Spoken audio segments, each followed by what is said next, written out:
Hello, I'm Joe Campos. I'm the mayor of Santa Rosa, but also been the state representative for District 63. And the reason why I'm asking for your vote for Lieutenant Governor are for very basic reasons, is that we need to move New Mexico forward into a new revolutionary economy, one that is going to create jobs for tomorrow.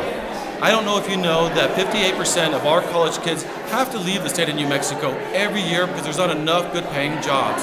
We have a great challenge already to get our kids out of high school, let alone our best and brightest have to leave. This needs to change. We are the second poorest state in the union. We need to move New Mexico forward. And the one way we're going to be able to move New Mexico forward is to create the good paying jobs of tomorrow.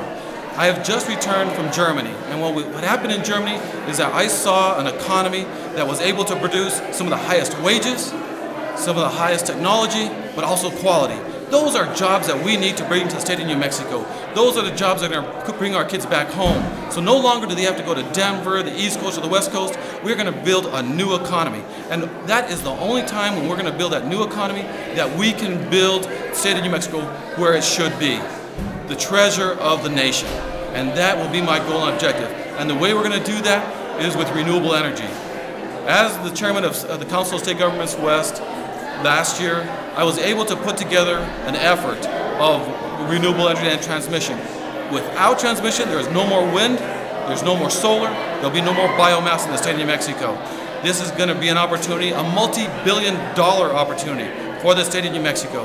When this is accomplished, those are going to be the jobs that we need to keep our kids at home. It'll be the beginning. And then, in years to come, we'll have some of the best universities, the best educational facilities in the state of New Mexico, best health care, because of what we're going to do in 2010. The new economy that's going to drive the West and this country to get out of our deficit, our national deficit, and we're going to be and have a green day tomorrow.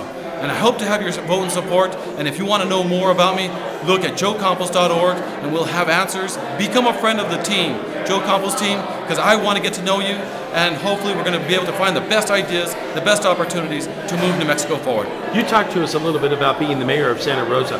How important is this election that rural communities get involved in selecting the next lieutenant governor?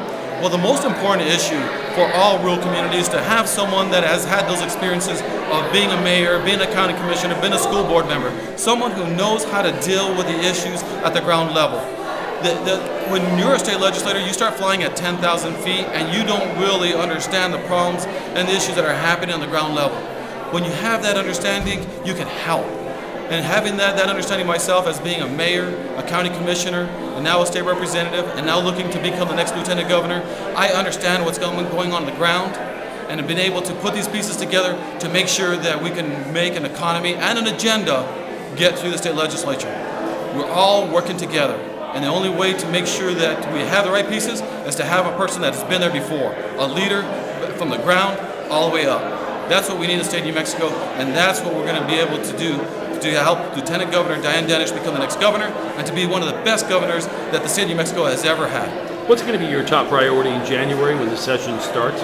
This January, obviously, the main objective is going to be able to take care of the debt. And the only way we're going to be able to take care of that is to look at the issues of taking a few of the funds from capital outlay, 150 to 200 million out of that. We're looking at ARA funds close to about $97 million. It's almost 2/3 of the way there. We're going to have to look at some tax enhancements to be able to fill the gap from about 150 to about $200 million. So we're going to be looking at those opportunities to be able to pay off our debt, so that way we do not cut education. We cannot cut med school, we cannot cut engineering, we cannot cut the sciences, we cannot cut our jobs of tomorrow. These are the kids that are going to be able to get us out of our downfall as far as a slump in our budget and a slump in our economy is to make sure that we support education and support healthcare. And so when you are in the legislature, there are 3 lieutenant governor candidates, all senators. You're not going to be able to raise money for 50 days. Does that set you behind the other candidates? That does set us behind as far as being able to raise more money during the 50 days of the legislative session. We're going to be able to catch up, I think, after that. But that's what we were elected for. We have a job, a duty, and we will fulfill that, no matter what the politics are, because we're not in it for the politics, we're in it for the people. We've got to make sure we do our job first.